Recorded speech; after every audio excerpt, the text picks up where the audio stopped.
Welcome, everybody. We're watching School Psych Podcast. Tonight, we're here with Dr. Alfonso, and we're really excited. We are having a little bit of technical difficulties, so I'm going to ask you guys to let us know if when Eric speaks, if you're hearing Eric or not. So that would be helpful to us. My name is Rachel. I'm a school psychologist working in the state of Maryland, and we might go out of order a little bit depending on Eric. Can you say something, Eric? Just so. Yeah, sure. Hi, everyone. So let us know if you can hear him.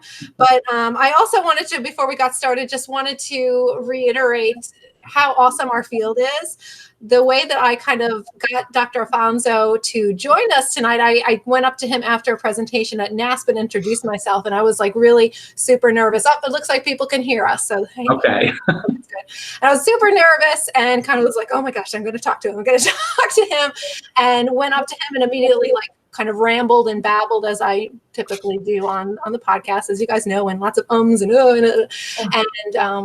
and so he was just kind of like, okay, wait, it's a podcast. Explain it a little bit more. He slowed me down and was like, yeah, sure, I'll do it. And I was just like, oh my goodness. And so it's just amazing how these kind of big names in our field will acknowledge and help the little guy out, I guess, a little bit and give us a kind of slack when we're babbling like I am right now. So I'm super excited that he agreed to join us tonight. And right now I'm going to pass it over to Rebecca, who's going to tell everybody how to participate. Rebecca?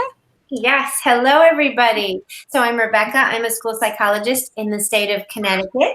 And the easiest way to participate if you are watching us live is to sign in to your Google account and to just comment next to the video screen. So I see a lot of you out there already. Hello, everybody, and thank you for being here. If you're watching the video later after the live broadcast or listening on iTunes, please log on to Facebook or Twitter. We have two Facebook pages, the School Psych Podcast page and School Psych, your school psychologist. You can message me, you can comment under the post for this podcast, and I'll be looking for notifications during the live broadcast there as well. And then on Twitter, using the hashtag #PsychedPodcast. We hope the conversation will continue even after our live episode tonight, but we're really excited for those of you who can be with us here live. So thanks very much. And now I'm going to pass it on to Eric. All right. Thank you, Rebecca. I'm Eric, and I am a school psychologist also in the state of Connecticut. We have a couple of things that we want to just announce really quickly before we introduce Dr. Alfonso.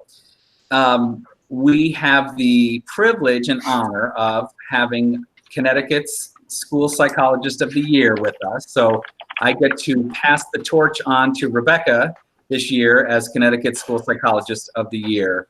So I'm very excited for her to receive that honor and award. I know Rachel is as well. So we celebrate that with you, Rebecca, and we're excited to see you receive your award on Wednesday at the State Awards Dinner. And we will hopefully do some video and take some pictures and post those up to our Facebook page as well. So we're very excited. Congratulations, Rebecca. Thank you so much. You're welcome. You do such an incredible amount of work and give so much to the field, and we are all better school psychologists because of our connection to you. So we are grateful for you, and we celebrate and honor the work that you're doing in the field. So I would also like to introduce Dr. Alfonso, and I feel badly that he's unable to hear me. So, but Dr. Alfonso is an esteemed professor, formerly of the Graduate School of Education at Fordham University in New York City. He is also the former dean of the School of Education at Gonzaga University in Spokane, Washington, and he is now a professor at Gonzaga University. He received his master's in clinical and school psychology from Hofstra in 1987, and then later in 1990 received his PhD also in clinical and school psychology. He has research interests in assessment and treatment of preschoolers, psychoeducational assessment, life satisfaction and subjective well-being, professional training and stressful life events, social support, and health. He's also co-editor of Essentials of Specific Learning Disability Identification and co-author of Essentials of CrossBattery Assessment, 3rd edition, and is the former president of Division 16, School Psychology of the American Psychological Association, is a certified school psychologist and licensed psychologist in New York State, and is a fellow of Division 5 and Division 15 of the ABA. So we welcome Dr. Alfonso, and since he can't hear me, perhaps Rachel or Rebecca can pass on our first question to him. All right, so thank you for that introduction. You'll have to go and listen to that at a later point when we don't have technical difficulties, Dr. Alfonso. But we have a couple questions tonight, but we would encourage viewers to jump in with questions. We've kind of got a mixed bag of topics. Definitely going to hit on SLD, but the first question that we wanted to throw at you was just, so working in a training program, first in New York and then moving to Washington, correct? How do you see the differences in training programs and the differences in assessment and practices, SLD, all that fun stuff? Sure. Well, first, thanks for having me. I really do appreciate being here this evening. It is evening here as well on the Pacific Northwest. And I'm always happy to help the field and speak. And of course, you know, when we speak about our work, that makes us, you know, feel good. And we certainly want people to understand our work, understand it better. And hopefully that our work continues to really help children and families, especially around developmental disabilities. I'm not sure what Eric said about me because I couldn't hear him, but I do have a copy of what's written, and it's pretty accurate. The only maybe one or two things that I'd like to just correct is, so last Friday, I returned to the light side from the dark side of administration. I was the Dean of Education here at Gonzaga University for 6 years, having served at 19 years at Fordham University in New York as faculty and as an administrator. And not too long ago, I became a fellow of Division 43. And it was my honor to receive the Jack Barden Distinguished Service Award from Division 16. I'm not sure if that was in the bio or not. So coming from New York to Washington State, actually, the two states are fairly similar in terms of assessment and SLD identification, or at least as far as I can tell. It's really not easy to get a straight answer about assessment or SLD in any state. But when I came to Gonzaga, we did not have a school psychology program. We started our school psychology program in September of 2018. We started with 9 candidates in our EDS program, and this coming September we'll have 18 additional students. So, you know, we're really feeling very good about that, because in the state of Washington, and actually in the West region of the United States, if you take the 13 states in the West region as designated by NASP, there are more school psych programs in New York State than there are in the 13 West states in this region, except for California. If you take out California, is definitely more in New York. California has a fair number of programs, but there are no programs in the state of Hawaii, Alaska. I think even Idaho is either down to 1 or none. Montana has 1. So in the state of Washington, there were 4 programs. Now there's 5, our program being the 5th. And I think, generally speaking, the state of Washington may be a little bit behind New York in terms of assessment and SLD identification. When I arrived, it was funny, when I arrived in Washington, a mentor of mine, Dr. Berninger, Virginia Berninger, was still working as a faculty member at the University of Washington. She basically told everyone in the state that I was coming. And so I had emails and voicemails before I even arrived on the job asking me about SLD, assessment questions, and so on. So I did help with Washington State's guidelines, if you will, for SLD identification. But there's a lot of work going on right now in SLD identification in the state of Washington, really trying to, I guess, curtail or limit the quote unquote, aptitude achievement discrepancy method and moving to other methods, whether that's an RTI approach or a PSW approach. So let's leave it at, it's hot. It's really hot right now in Washington, the whole SLD identification question and different methods. But it's still hot back in New York. I'm still very close with my friends at the New York Association of School Psychologists. And it's really kind of a pretty, topic that's on everybody's minds if you're a school psychologist in the United States. Yeah. So you mentioned that both New York and Washington have similar, they're similar in training programs and in methods of identification. What specifically does the program at Gonzaga, sorry. It's okay. Focus on? It does exist. Ask Jimmy Kimmel. He'll tell you that it exists. Yeah, I have heard of it.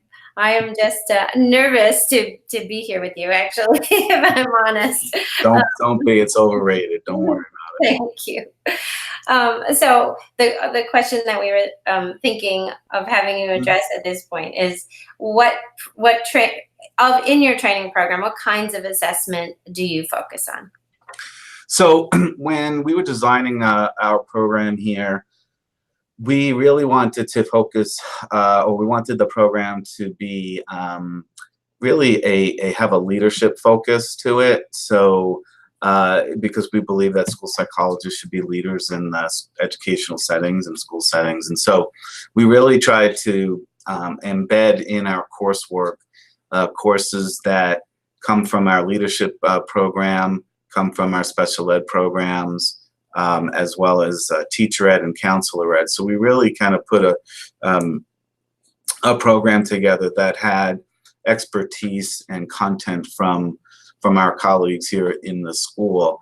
In terms of assessment per se, well, with me here, we are going to focus on standardized norm referenced instruments, for assessment, but we also do all kinds of assessment techniques, and we really function or advocate a multi-method, multi-source, multi-setting approach to assessment. We don't equate assessment with testing. So assessment is much broader for us, but we also are teaching MTSS as well as if you will, like rating scales, interview techniques, and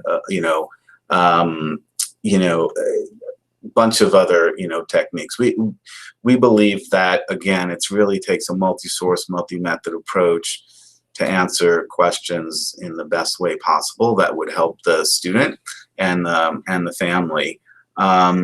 We will probably, as we're just getting started, we'll probably emphasize PSW for the most part, but again, I'm a very, very big believer in universal screening. I'm a big believer in early intervention.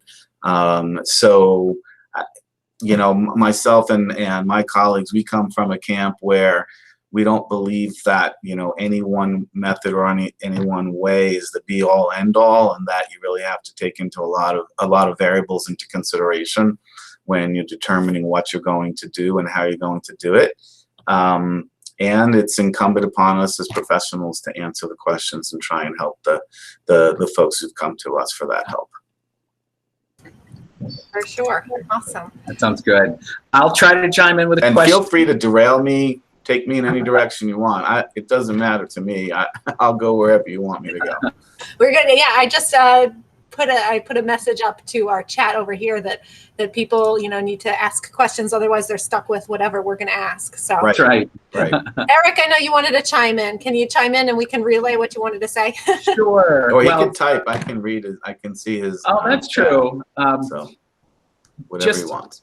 The getting to work with Virginia Berninger is amazing. She's done a lot with phonological loop and orthography. So that kind of leads into the question that I had written down, was the work with Dr. Kilpatrick and the video from Ventura County. I don't know if you want to just read that, Rachel. And yeah, so yeah, we're aware of on YouTube, Dr. Alfonso, that there's a video from Ventura County. Oh yeah. Giving, so everybody needs to go check that out. But talking about CHC factors and reading, and you referenced Dr. Kilpatrick, who we have had on the program, and we're, enthused to have that discussion with him as well. How has Dr. Kilpatrick's work kind of influenced your work, or is it he's giving things that you guys were already aware of? I know that there's kind of this huge research to practice gap especially with reading. And so a lot of time, when his book came out, it was kind of eye-opening for a lot of us that, oh my goodness, we didn't know about all this stuff. So how has that book influenced where you've gone with things, or is that something that you were already trying to communicate? I think all of the above. I think, we knew David from years ago before he published the book, and in fact, were, I think, fairly instrumental in him getting a contract to write that book and publish that book. I think what he's done is fantastic. He's really, gone down deep into, the process of reading, or how kids learn how to read, and what's important, and how to work with them, and so on. I don't believe that that some of our instruments today that we use on a regular basis really get into the nitty-gritty as much as David's work suggests that we should. But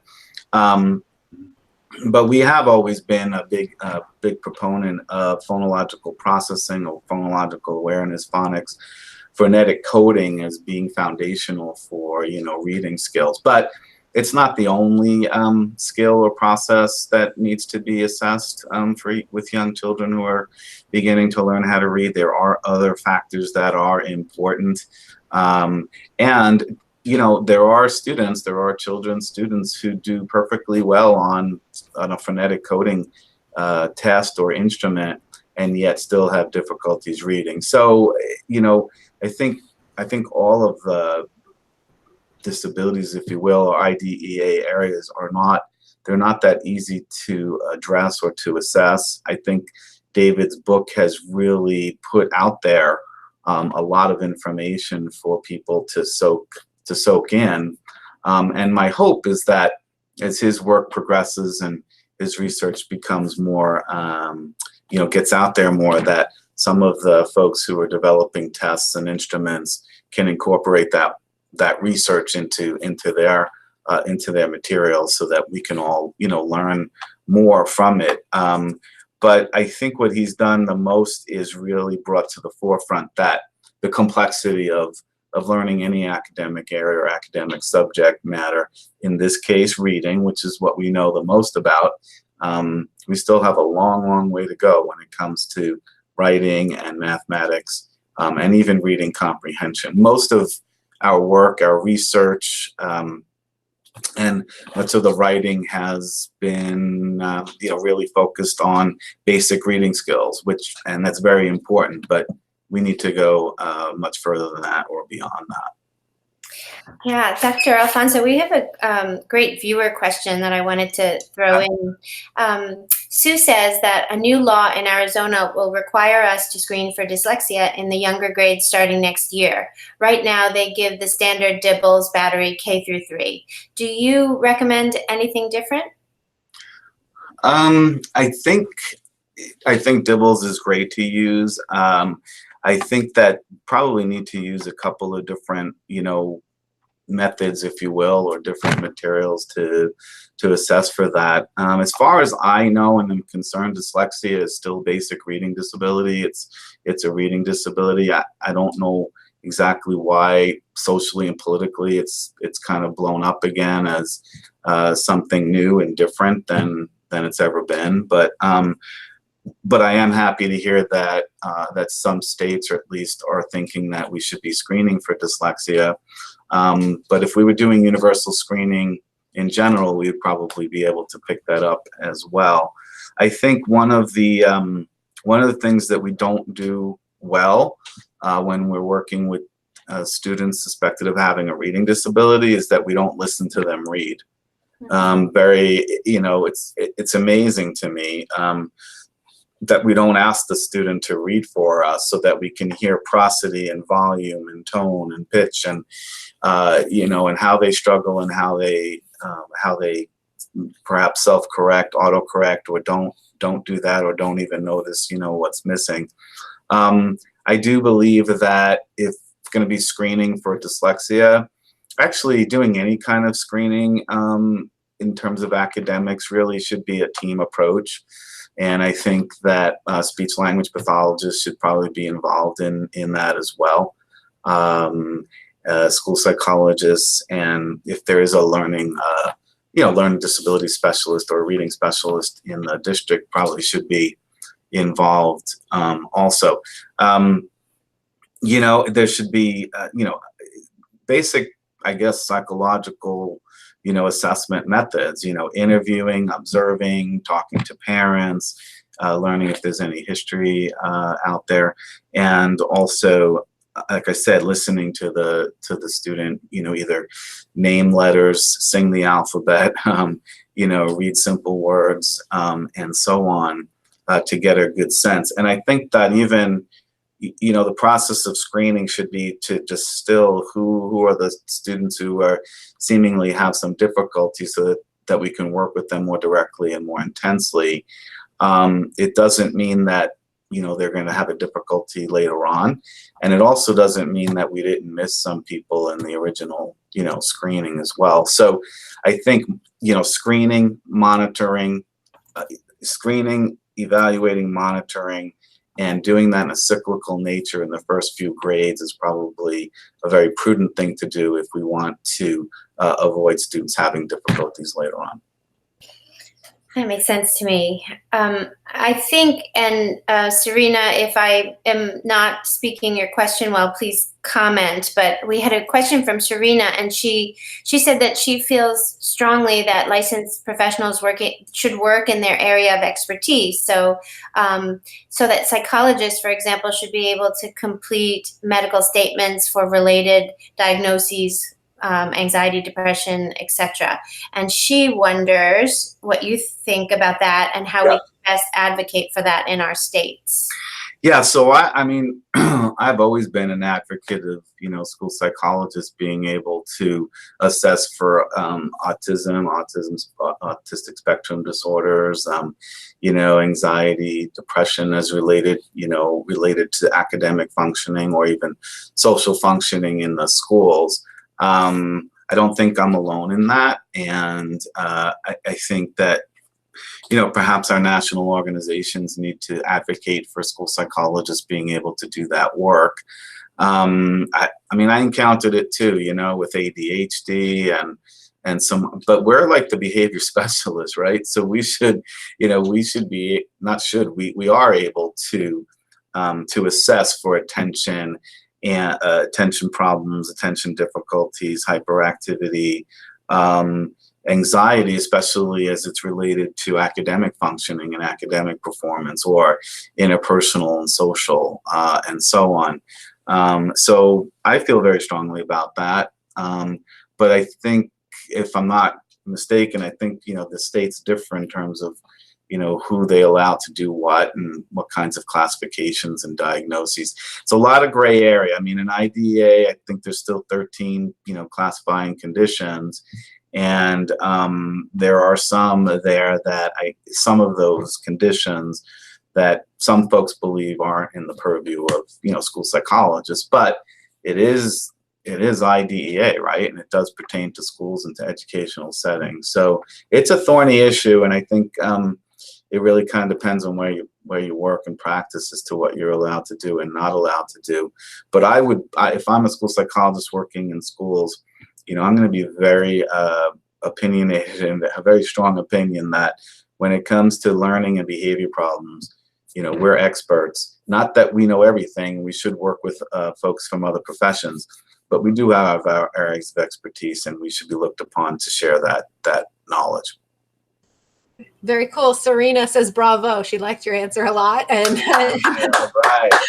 and I concur. I've worked in a couple different states, and when I moved to Maryland, that was the first state that I was in that we had the ability to identify ADHD. So that was a little bit new to me initially. I was a little bit uneasy about it, but once I got into it, I was like, yeah, I can do this. This is okay. And in fact, I think that we do it a lot better than some outside practitioner who maybe sees the child briefly in a kind of a clinical setting when we can see them in the classroom in kind of the natural environment. So yeah, and I agree, especially with that disorder, because it's supposed to be across different settings. And so, if it's an outside person who's doing the evaluation who may be, completely competent in that area, but not seeing, you have to see the kid in school.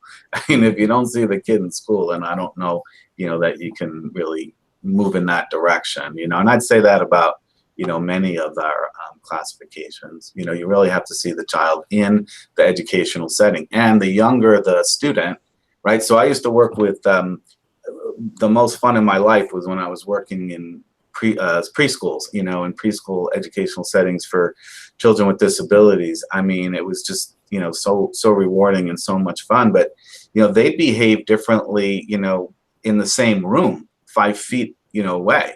So when you're working with young children, observing them in multiple settings is absolutely critical. Because they behave very differently. And so I think it's the accumulation of information. And then you can't put that into a formula. So, you got to use your head, and you got thinking matters. I said this recently at a conference. Thinking matters, and it's a double meaning, right? So, and that's what we get paid to do. We get paid to think, So I think that we should be tapped for that area of expertise. Very cool. And it looks like Corey's sharing, another viewer, that it's new to Arizona this year that they can sign off on ADHD. So yay, that's good. All right. Progress is possible. Yeah. Let's talk a little bit about cross-battery assessment, the XBAS and whatnot, just because a lot of people know you specifically from those books. So tell us a little bit about maybe some of the changes or the approach, or how maybe things have changed more recently. Yeah, so thank you for asking about that. I mean, it's been a programmatic area of study for myself and my colleagues for like 25 years now, or maybe more. And it's kind of like a child for us, raising a child and kind of growing with the changes and trying to make adapt it so to feedback from practitioners in particular, but also from the research as well, trying to make it more understandable, more not necessarily simpler, because we don't think simpler is better, but more understandable, more efficient, and more just more comprehensible, I think, and comprehensive. So it's changed dramatically. I mean, I remember back when I was in New York and working with Dawn Flanagan at the time, and on these handwritten like worksheets and averaging and all kinds of craziness. It was almost like the Stone Age back then. It was like hieroglyphics or something. And now we use Excel. We've been trying to get online to have XBAS online. Quite bluntly, we've run into some snags there, but we're still intent on doing that. We will be releasing another Excel version of XBAS. Hopefully in the very near future, it'll be version 2.3. It will have new tests, 16 new batteries, and probably close to another 100 subtests embedded in it. It will have, if it doesn't, I think even the current version out there has a quick a PSW quick analysis for those advanced folks who want to use that. And I think if we've made the changes we've made, we've really tried to introduce flexibility in the approach without sacrificing what we believe is the integrity and the psychological and psychometric foundations of the method. But we received feedback, from folks over the years saying, well, when there's a score of this magnitude, the program says, you know, we'll no longer do any analysis, you know.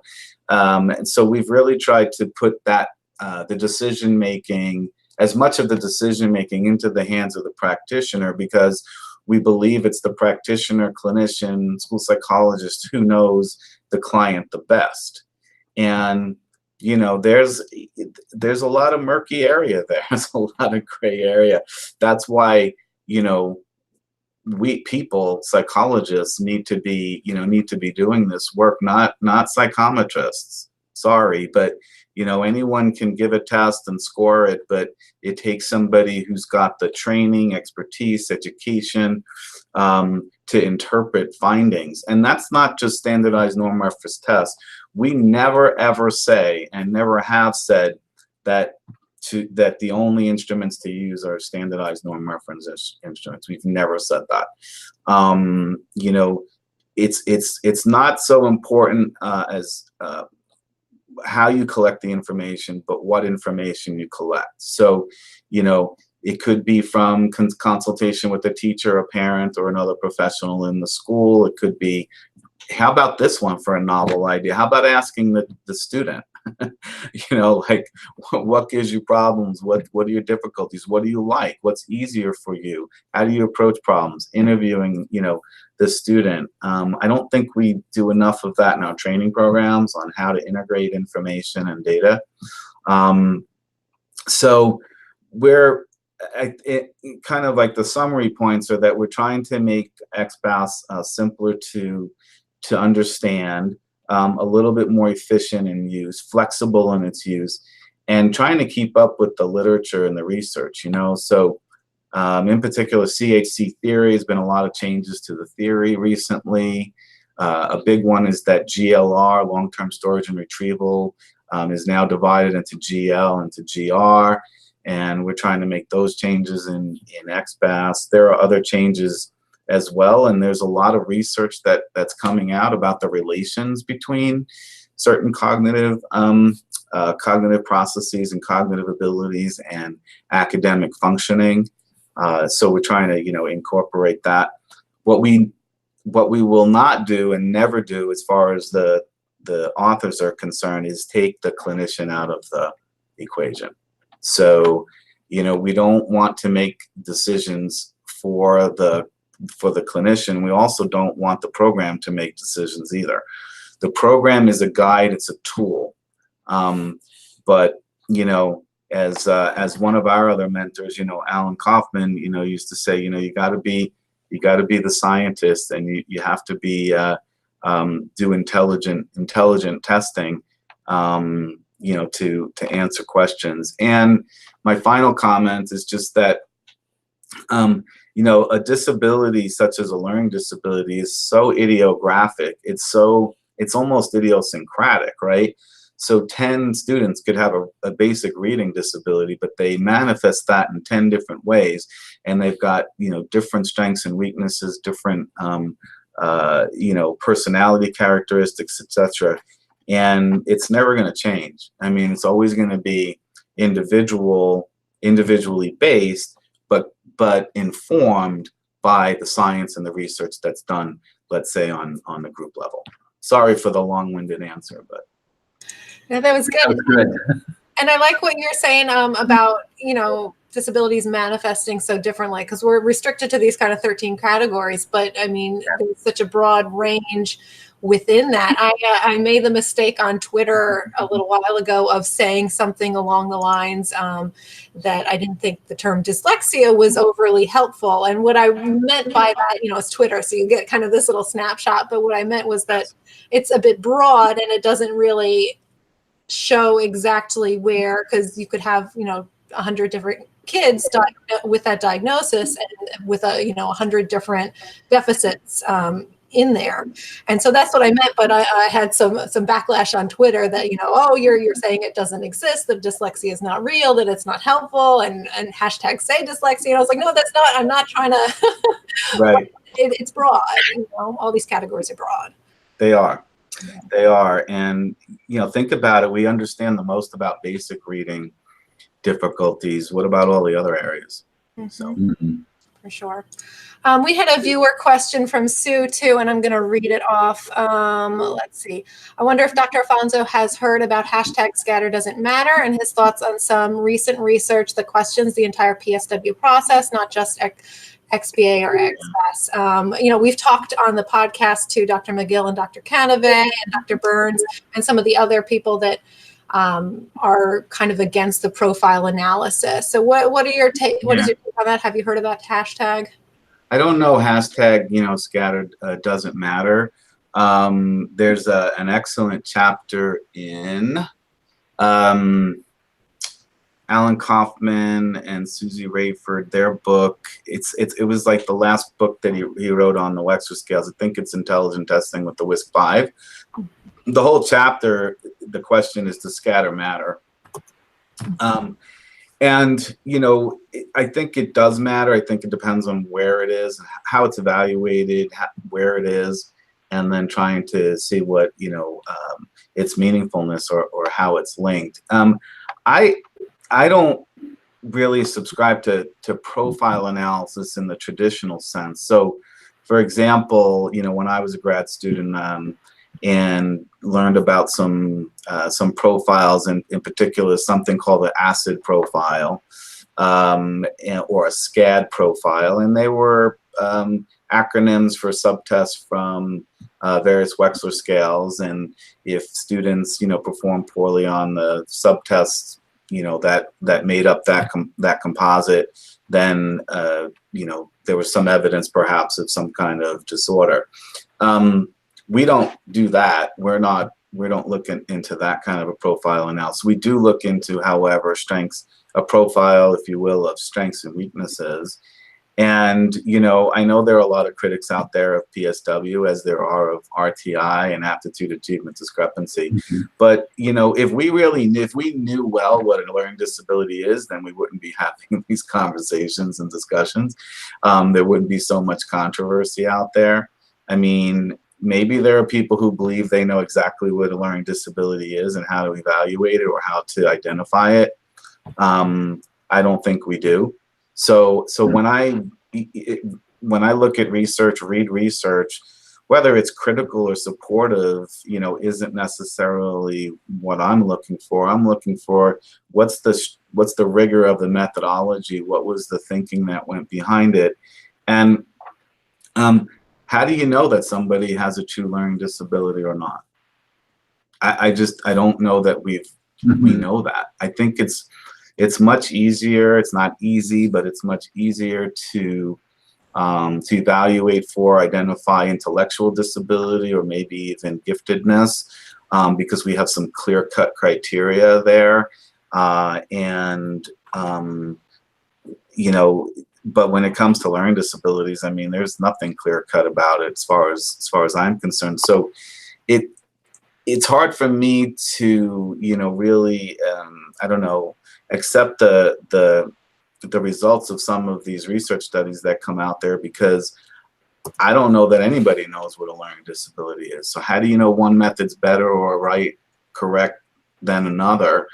And I think that it's pretty easy to be critical and to criticize. I mean, we all do that. We learn that in school. We learn it in research methodology and statistics courses, you know, how to criticize research, to be, you know, to be critical and everything. And that's fine. Research should be criticized. It should be held to, you know, highest levels and standards. But at the same time, it just seems like there's a lot of criticism without much recommendations for what to do and how to do it. And then show that whatever those suggestions are, that they're better than anything else that we have. You know, one of my, another mentor was a person by the name of Colin Elliott. He was the test author of differential ability scales. And, you know, this many years ago, I ran into him and I'm like, what's all the hubbub about? Why the anti-testing, anti-cognitive assessment movement? And he was pretty, you know, clear about it, and he said he thought it was ideological differences, you know, and that because when you've got support for and against all methods, well, then it comes down to what do you believe in? What's your belief system? And that's all well and good, but one thing that drives me kind of crazy is righteous indignation and people who believe that they know the truth and that they're right. And I think that there's a little bit of that going on, and I think that's troublesome and it's not helpful for the field. I think that is the most sane response to the question that I've ever heard. I know, yeah. Not bad for a kid from Brooklyn, right? I mean, yeah, that was incredible. I guess we're coming up towards the end of our time, and if there was one question that I wanted to ask you as we wrap up, it might be as the most recent former dean and department chair, how would you say that the major focus on the field has changed? Let's say from a practitioner to a university administrator. Does your department have sort of a specific focus that's changed, or do you feel like we should have a specific focus that's different than before? In terms of school psychology, or?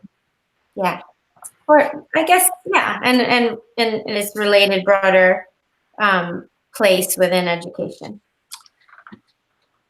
I think there's been, a fair number of inroads over the years, especially in terms of interventions, early intervention and prevention, which are really my other, big areas of interest. And, it never gets old. An ounce of prevention is, worth a pound of cure.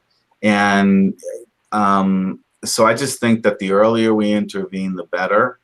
When we do screening for learning and behavior problems early on, but not just walk away, but actually then monitor those, students and provide them with those early interventions, the better. I think one of the things that we've lost in education in general, not just school psychology, but education in general, is the idea that of individual differences, and people are different, and they have different strengths and weaknesses, whether they are ability, strengths and weaknesses, personality, other kinds of talents, physical, and we've kind of lost that. We've tried to put everybody into the same, into the same bowl, if you will, and so we've moved away from vocational training significantly, and maybe that had to do with Nickleby, No Child Left Behind. I don't know. I think ESSA is a much better legislation. Every Student Succeeds Act. I think it's much better than Nickleby was, but we've really moved away from vocational training. And if my understanding is correct, in our country, we are absolutely desperate for skilled laborers. And, if you're a skilled laborer, you're going to make a hell of a lot more money, than school psychologists working in the school. So if you're, carpenter, plumber, electrician, mechanic, you're going to be doing really well for a very long time, because we don't educate people in those areas anymore, because we want everybody, to have a college education. Don't get me wrong. I think college education is great, but it's not for everyone.